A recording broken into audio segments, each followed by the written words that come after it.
दोस्तों स्वागत है आपका बिहार न्यूज में। दोस्तों मैं हूं फिरदौस गनी और आप देख रहे हैं केडीबी लाइव। दोस्तों आज हो चुका है 12 जुलाई 2020। तो आज की बिहार की टॉप न्यूज लेकर आए हैं आपके लिए। तो चलिए दोस्तों स्टार्ट करते हैं आज का न्यूज। बिहार में लगातार बढ़ रहे संक्रमण ने सरकार की नींदें उड़ाकर रख दी है। आपको बता दें कि लॉकडाउन से ही पूरे बिहार में स्कूल और कॉलेज बंद हैं और ऐसी अवस्था में बच्चों के भविष्य पर इसका काफी असर पड़ रहा है।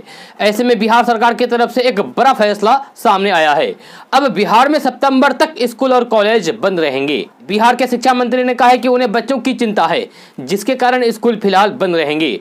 अगस्त से सितंबर महीने तक अगर स्थिति सामान्य होती है तो स्कूल खोलने का निर्णय लिया जा सकता है। आपको बता दें कि सरकार ने बताया कि फिलहाल प्राइवेट स्कूल वाले बच्चों का क्लास ऑनलाइन ले सकते हैं और जब तक स्थिति सामान्य नहीं हो जाता तब तक ऑनलाइन क्लासेस ही चलेगा।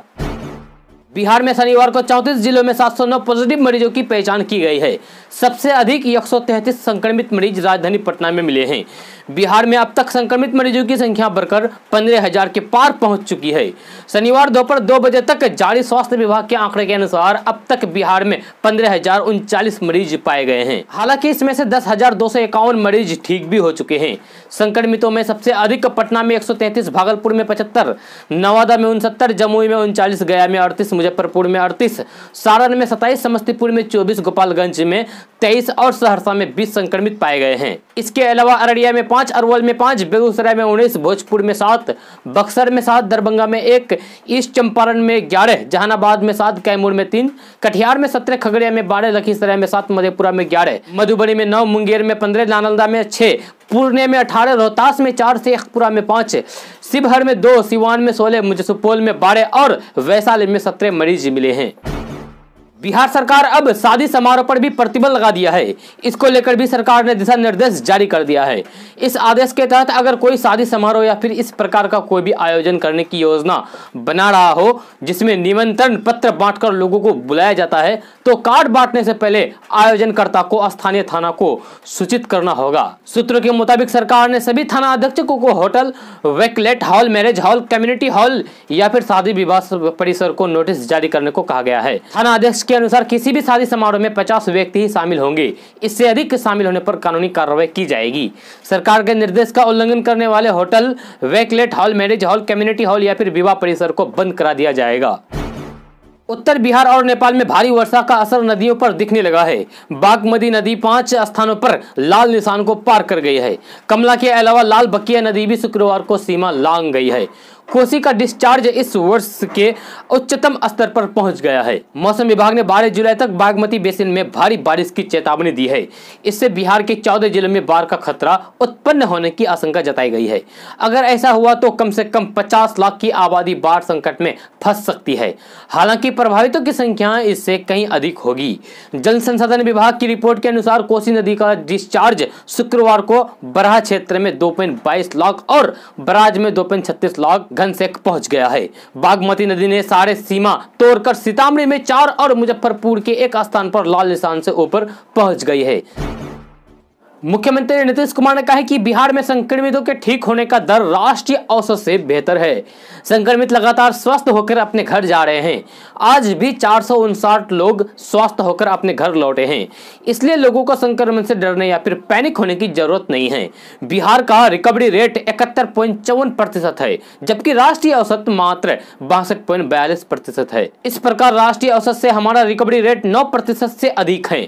मुख्यमंत्री नीतीश कुमार ने लोगों से अपील की है कि सोशल डिस्टेंसिंग का पालन करें और मास्क का जरूर उपयोग करें। लोग धैर्य रखें, सचेत रहें एवं स्वयं जागरूक होकर सरकार के दिशा निर्देशों का पालन करते रहें।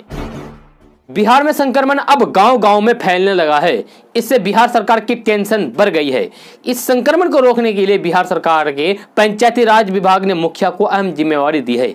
महामारी के फैलाव को रोकने के लिए मुखिया को एक्टिव रहने को कहा गया है। आदेश के अनुसार गांव में अगर कोई व्यक्ति बीमार पड़ता है या उसमें लक्षण दिखाई देता है तो उसे तुरंत जिला अस्पताल या जिला प्रशासन को सूचित करने को कहा गया है। आपको बता दें कि पिछले कुछ दिनों में बहुत से लोगों में संक्रमण की पुष्टि हुई है जो गांव में रहने वाले हैं। अगर यह संक्रमण गांव में फैलता है तो इससे बिहार में बड़ी समस्या उत्पन्न हो सकती है। बिहार में संक्रमण को रोकथाम के लिए कई तरह के बड़े फैसले लिए जा रहे हैं, लेकिन संक्रमण रुकने का नाम ही नहीं ले रहा है। मिली जानकारी के मुताबिक बिहार सरकार ने इस महामारी की रोकथाम को लेकर आम जनों को मास्क का वितरण करने का आदेश दे दिया है। सरकारी आदेश के अनुसार बिहार सरकार 3 करोड़ 80 लाख रुपए का मास्क वितरण पर खर्च करने जा रही है। सरकार ने सभी जिलाधिकारियों से कहा है कि वे अपने जिले में मास्क वितरण का कार्य करें। मास्क लगाना लोगों के लिए जरूरी बनाया जा रहा है। अगर कोई व्यक्ति बिना मास्क दिखाई देता है तो उस पर कानूनी कार्रवाई हो सकती है।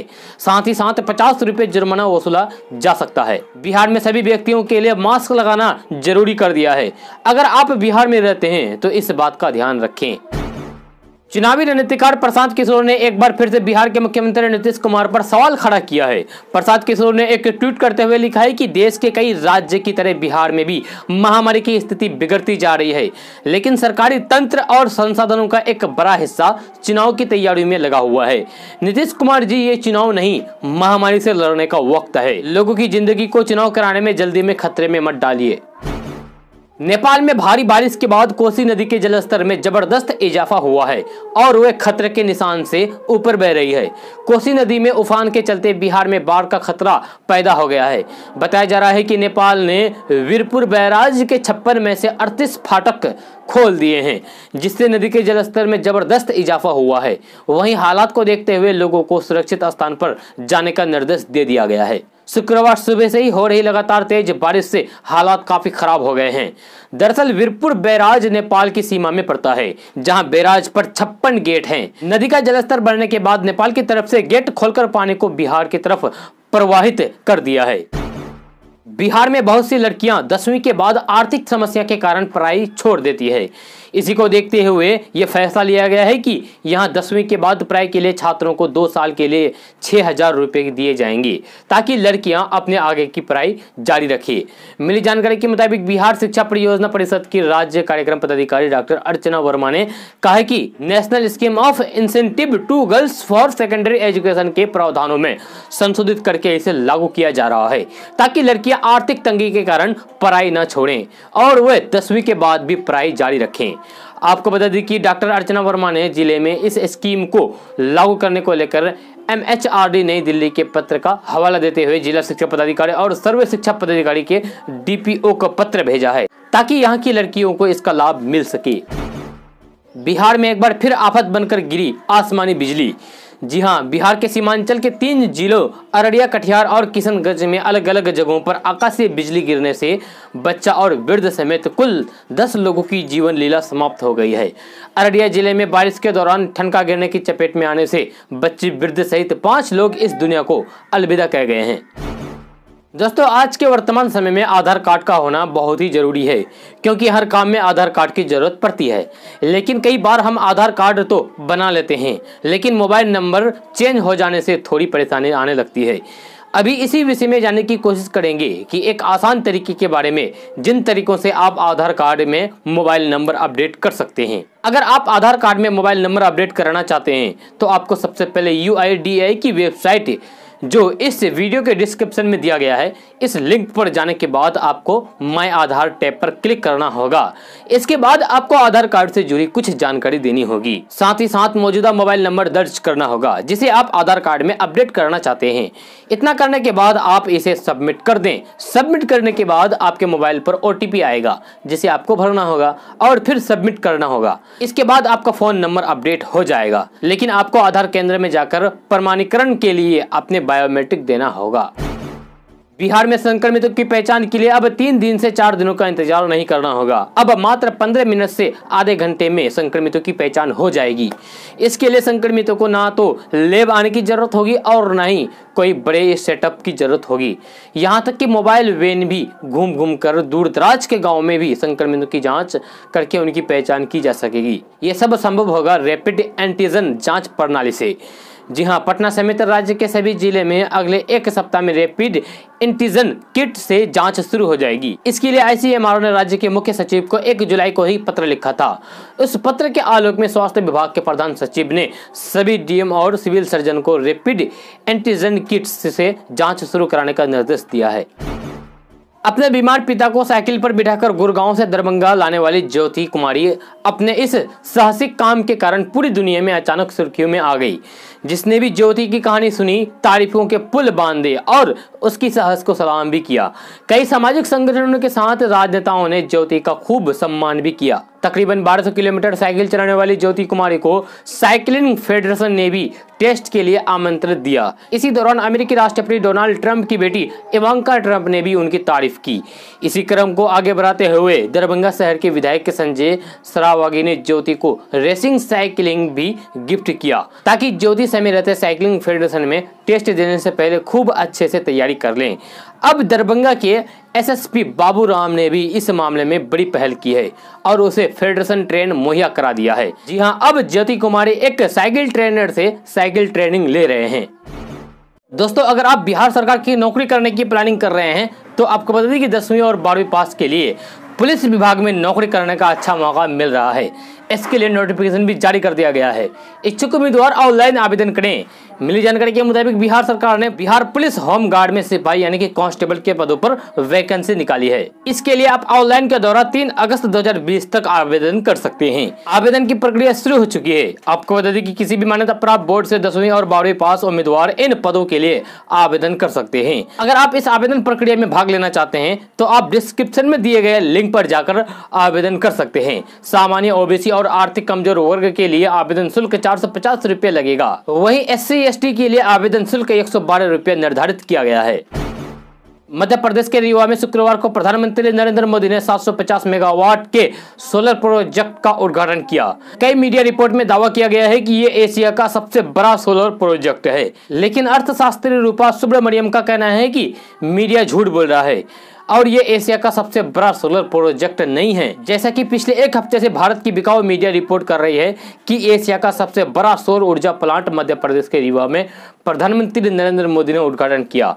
लेकिन मैं आपको बता दूं कि दुनिया का सबसे बड़ा सौर ऊर्जा प्लांट कर्नाटक के पवगरा में है। इसका उद्घाटन साल 2018 में कांग्रेस सीएम सिद्धमरिया ने किया था। रीवा के 750 मेगावाट के मुकाबले कर्नाटक का सोलर पार्क 2050 मेगावाट के साथ दुनिया का सबसे बड़ा प्लांट है। प्रधानमंत्री नरेंद्र मोदी 26 जुलाई को अपने रेडियो कार्यक्रम मन की बात के जरिए देश को संबोधित करेंगे। ये पीएम मोदी का 67वां मन की बात कार्यक्रम होगा। इस महीने होने वाले मन की बात कार्यक्रम के विषय के लिए पीएम मोदी ने खुद ट्वीट के जरिए लोगों से सुझाव मांगा है। इस कार्यक्रम के लिए कोई भी व्यक्ति अपने विचार एवं सुझाव दे सकता है, जिसमें से चुने गए विषयों को पीएम मोदी अपने कार्यक्रम में शामिल करेंगे। देश के लोगों से उनकी राय मांगते हुए पीएम मोदी ने ट्वीट किया है। पीएम मोदी ने लिखा है कि मुझे यकीन है कि आप सकारात्मक बदलाव के बारे में, सामूहिक प्रयासों से प्रेरणा लेने के बारे में जानते होंगे। आप निश्चित रूप से उन पहलुओं के बारे में जानते होंगे जिन्होंने कई जीवन बदल दिए हैं। कृपया उन्हें इस महीने मन की बात कार्यक्रम के लिए साझा करें। मन की बात कार्यक्रम की तारीख 26 जुलाई है। इतना ही नहीं, पीएम मोदी ने लोगों को यह भी बताया है कि वे कैसे अपने विचार और सुझाव उन तक पहुंचा सकते हैं। अपने अगले ट्वीट में पीएम मोदी ने लिखा है कि मन की बात के लिए विचार पहुंचाने के कई तरीके हैं, जिनमें 1800117800 यानी कि 1800117800 पर फोन करके अपना मैसेज रिकॉर्ड करें। दूसरा, विशेष रूप से बनाए गए ओपन फॉर्म यानी कि नमो ऐप पर अपने इनपुट करें। गया में एक ही परिवार के 25 सदस्यों के संक्रमण रिपोर्ट पॉजिटिव पाए जाने से दहशत फैल गई है। बताया जा रहा है कि कुछ दिन पहले इस परिवार में एक समारोह हुआ था, जिसमें कई लोग बाहर से भी आए थे। इनमें शामिल कुछ सदस्यों की रिपोर्ट झारखंड के लोहरदगा में पॉजिटिव पाई गई थी, जिसके बाद परिवार के सदस्यों ने स्वास्थ्य विभाग को सूचना देकर जाँच करवाने का आग्रह किया था। अब जाँच से परिवार के 25 सदस्य पॉजिटिव पाए गए हैं। इनमें से कई लोगों में सर्दी, खांसी और बुखार के लक्षण भी पाए गए हैं, जिन्हें बोधगया में आइसोलेट किया गया है। आपको बता दें कि गया जिले में पॉजिटिव मरीजों की संख्या 300 के पार पहुंच चुकी है। मानसून के आवागमन के बाद बिहार में बारिश का मौसम बना हुआ है। कई इलाकों में बारिश हो रही है, जिससे 14 जिलों में बाढ़ की स्थिति बन गई है। इसी बीच मौसम विभाग ने चेतावनी जारी किया है कि बिहार में भारी बारिश हो सकती है। मौसम विभाग ने बिहार के 6 जिलों में रेड अलर्ट और 32 जिलों में ब्लू अलर्ट जारी किया है। साथ ही साथ लोगों को बारिश और वज्रपात से सावधान रहने की सलाह दी है। मिली जानकारी के मुताबिक पूर्वी चंपारण, पश्चिमी चंपारण, सीतामढ़ी, मधुबनी, सुपौल और अररिया में रेड अलर्ट जारी किया गया है। इन जिलों में भारी बारिश की स्थिति बनी हुई है। वहीं मौसम विभाग ने बिहार के 32 जिलों के लिए ब्लू अलर्ट जारी किया है। मौसम विभाग का कहना है कि इन इलाकों में तेज हवा के साथ मध्यम और हल्की बारिश हो सकती है। यहाँ पर भी वज्रपात होने की संभावना दिखाई दे रही है। आपको बता दें कि बंगाल की खाड़ी से आने वाले निम्न हवा के दबाव और अरब सागर के ऊपरी हिस्से पर चक्रवाती हवाओं की वजह से बिहार के सभी जिलों में बारिश हो रही है। कुछ जिलों में ज्यादा तो कुछ जिलों में कम बारिश होगी। रक्षाबंधन 2020 इस बार 3 अगस्त को है। हालांकि इसके बावजूद संक्रमण के कारण कई देशों में रह रहे भाइयों की कलाई इस बार सुनी रह जाएगी।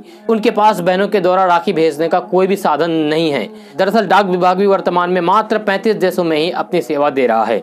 इस कारण Pakistan, Sri Lanka, Malaysia, Afghanistan, Sudan, Spain, Kenya, Oman, Qatar, Iraq, UAE, Kuwait, Fiji, Brazil समेत 70 देशों में राखी नहीं पहुंच सकेगी। इसके साथ ही अमेरिका और इंग्लैंड में रहने वाले भागलपुर के लोगों की भी राखी की बुकिंग नहीं हो पाएगी, जबकि विभाग के द्वारा इसकी सेवा जारी है। डाकपाल सुनील कुमार सुमन ने बताया कि लगभग 105 देशों में डाक विभाग की सेवा दी जाती है। संक्रमण के कारण फिलहाल 35 देशों में ही राखी पहुंच सकेगी। इसमें भी अमेरिका और इंग्लैंड की जब बुकिंग की जा रही है तो कंप्यूटर इसे नहीं ले रहा है। इस कारण 2 दिनों में कई ग्राहक वापस भी लौट गए हैं। कोऑर्डिनेशन कमेटी को लेकर मुश्किलों में फंसी महागठबंधन की मुसीबत कम होने का नाम ही नहीं ले रही है। अब महागठबंधन में नया पेच सीट शेयरिंग को लेकर फंसने जा रहा है। कांग्रेस ने आरजेडी को उन सीटों की लिस्ट दे दी है जिस पर पार्टी अपने उम्मीदवारों को उतारेगी। इधर आरजेडी ने भी ये कहकर मामला उलझा दिया है कि पार्टी पिछली बार की तुलना में ज्यादा सीटों पर चुनाव लड़ेगी। बिहार विधानसभा चुनावों से पहले महागठबंधन के नाम पर जुटने वाले 9 दलों की परेशानी खत्म होती नहीं दिख रही है। एनडीए को मात देने के लिए विरोधी दलों का जुटान हुआ है, जिससे सियासी दलों के लिए मुसीबत बनता जा रहा है। दोस्तों आज का न्यूज़ बस यहाँ तक। कैसा लगा आप लोग को आज का न्यूज़? जरूर अपना सुझाव दीजिएगा नीचे कमेंट बॉक्स में कमेंट करके। अगर आप नए आए इस चैनल पर तो चैनल को सब्सक्राइब करके बेल आइकन को भी प्रेस कर दीजिए और साथ में वीडियो को लाइक कीजिए, अपने दोस्तों के साथ शेयर भी कीजिए। तो चलिए दोस्तों फिर मिलते हैं अगली वीडियो में।